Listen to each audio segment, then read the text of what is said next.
Hello and welcome to New Filmmakers Los Angeles in partnership with Movie Maker Magazine. My name is Danny DeLillo and we are here at the South Park Center, and I'm here with Jason with his movie Existential Donut. Let's take a little clip.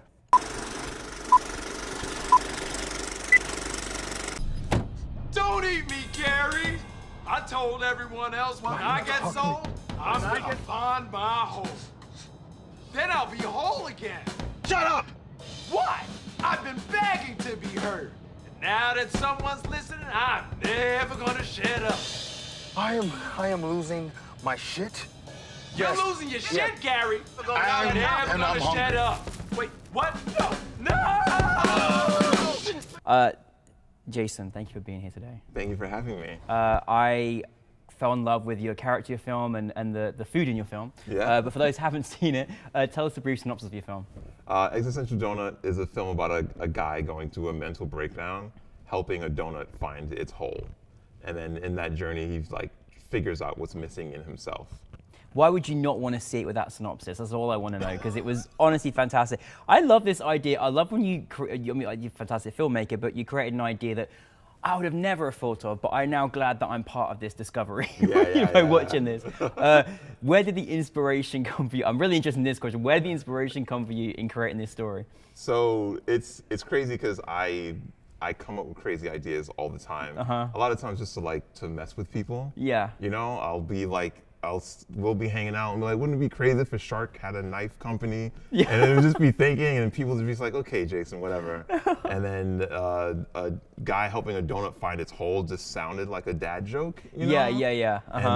And then it stuck with me, and I kept on thinking about it, And I remember telling my wife and one of my best friends, I think I'm gonna write it and see what happens. Yeah. And the original inception of it was just it's gonna be a funny short. Yeah. 5 minutes, super stupid, super funny, and see what happens. And then 20 pages later. Oh, there you go. There you go. I had You have something, a TV series. you know? Yeah, I had a pilot, you Yeah. know? And so then there were so many deep things in it. And then again, just talking to people, me and my friends started talking about what does the whole even mean? Yeah. You know, and you start getting into things that are not funny anymore. They're really existential. Yeah. And you started talking about nihilism and what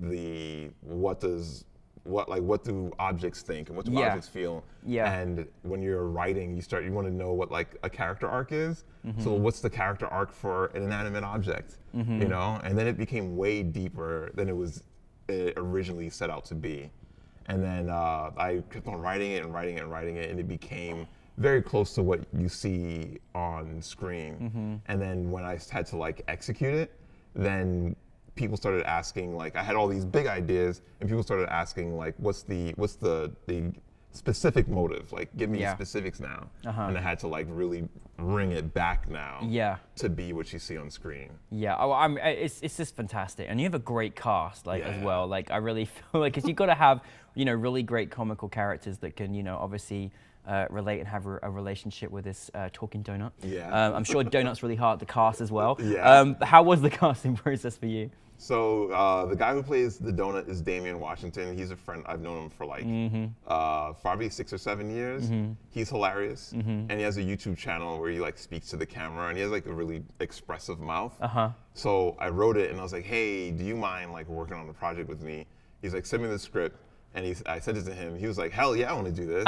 You know? I love it. And then do you tell him you're going to be a donut? Is that? Yeah, I told him you're going to be the donut. Yeah. The guy who played Gary is an actor named Terrence Richardson. I didn't know him before. I tried to cast for the role, and there was a few people who read the script and straight up read it as a comedy. Yeah. So they would kind of overact. Yeah. You know, and they would play up to comedic stuff. Yeah. And I wasn't really feeling it. Yeah. And Terrence literally in a Starbucks, I pitched him the film. I love it. Like he said in the Q&A, it was very abstract. Yeah. And I pitched him a drama. I love it. And then when he read the lines really seriously. Yeah. And I was just like, yeah, I want that. I want someone who's really gonna try to sell. It works so well. Yeah. Yeah, he played it so brilliantly, and I loved. I'm like, he's arguing for donut right now. This is fantastic. He is. This is actually brilliant. Yeah. Well, I mean, it's such a wondrous journey. So obviously, again, there's certain things that you take for granted. Like, how do you do the things? Like, you obviously had things like the talking donuts and all that kind of stuff. Is that something you've ever done before in your comedy? Or like, how do I figure out to actually make a talking donut? And how do you work those kind of things out with an actor? So like I had never done VisFX before. Uh-huh. I did one, because I did a short film before this about the sun, and like I remember the big worry there is how we're gonna make the sun come up and down, and then we cheated it with no visual effects. It was just like camera and lighting. So with this one, when I wrote the film, the DP was like, you really have to consider whether you're gonna be able to sell the film without the lips on it. Does the film work if it's just a voice? And in my head, I thought it didn't work. It needs to talk. So originally, we were gonna have someone puppeteering a donut, but then that logistically was actually harder because then you have to hide the human the whole time, And I want him to be in places naturally with the object. So then I found a VisFX artist through a friend, and then we kind of walked through what we would need to do. So we had the donut on markers. And when the actor, when he's moving the donut, he has to move it up, down, side to side, but he couldn't move it at an angle. Oh. So because if he moved it at an angle, then we have to create a 3D element, which isn't a whole other thing. Yeah. So he was restricted on how he could move it. And then the actor, Damien, was off camera with a lav, feeding him lines. And then we had to edit it, lock picture, go back with Damien in front of a green screen. He had to paint the bottom half of his face green except for his lips. Oh my goodness. And then we had to shoot him with every angle that the character's holding the donut. Yeah, yeah. And you had to deliver the lines the same way, argue the same way so that it would edit in perfectly. Yeah, perfectly, yeah. And then I did that with the sound designer so that she could get the sound she needed. Yeah. And then I gave all that footage to the VisFX guy. And the first shot he brought back was the one where he's smiling in front of the sprinkler on the table. Yeah. And when I got that shot, I sent it to everyone. I was like, yeah, look, this is works. amazing. See, oh, I love works. it. And then everyone was like, okay, we did a good thing, Who knew what you went through to make that happen? That's amazing. Yeah, it was pretty crazy, and I was just worried that it wouldn't work. Yeah. Because one thing we did not do that the VisFX guy said we should do is match the lighting of every single scene. Yeah. And I was just like, I don't know how we're gonna do that. And we tried as best as we could, but we didn't do it 100%. So there were like one or two shots where you can tell inside the mouth, when he opens his mouth really wide, you can tell the lighting's not the same. No one's gonna notice. Yeah, no one's gonna, he's talking so fast, you don't even notice. Yeah. But the VisFX guy did a great job. Damien did a great job. The DP did a great job. Sound designer did a great job. They all like work together. You've got an amazing team. Like I think you as well. When you're working on a movie like this, like you've got to have fun too, right? Yeah. Because honestly, it's so funny. The dialogue's so funny. The interactions are so funny. Yeah. How do you bring all your crew together? Have you got a sort of a set dream team that you have? I had a set dream team for the crew.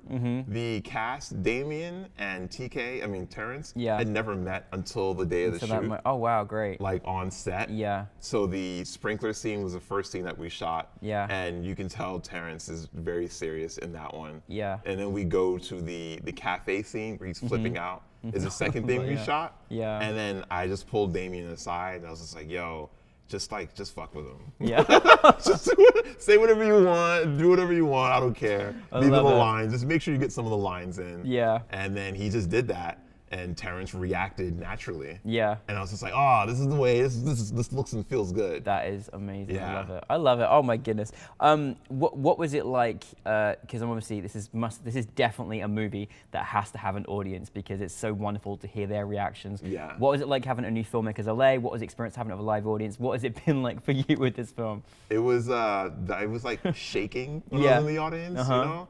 It's the first time. A lot of people there too. There's a lot of people. Yeah. It was the first time an audience of like strangers had seen it. Oh, okay. You know? There's a lot of my friends were in the audience. Yeah. Well, actually, this is the first time I've been there to witness strangers watching it. Oh wow. So I knew there were moments I felt could bring reactions, and I was listening for those moments, and listening from reactions from people I didn't know, and waiting to see if people would get it in the end. Yeah. You know, and so when he whispered donut, and I heard chuckles in the audience, I was like, okay, I think I got it. I think I got it. That's amazing. And then when they saw the talking donut, They're like, it was what? like, what? I was This like, is so yes, good. You know. Oh, I love it. What is next for you? Next, I'm trying to write a micro-budget feature in the same voice, and Kyle, who shot this film, agreed to do a micro-budget feature with me.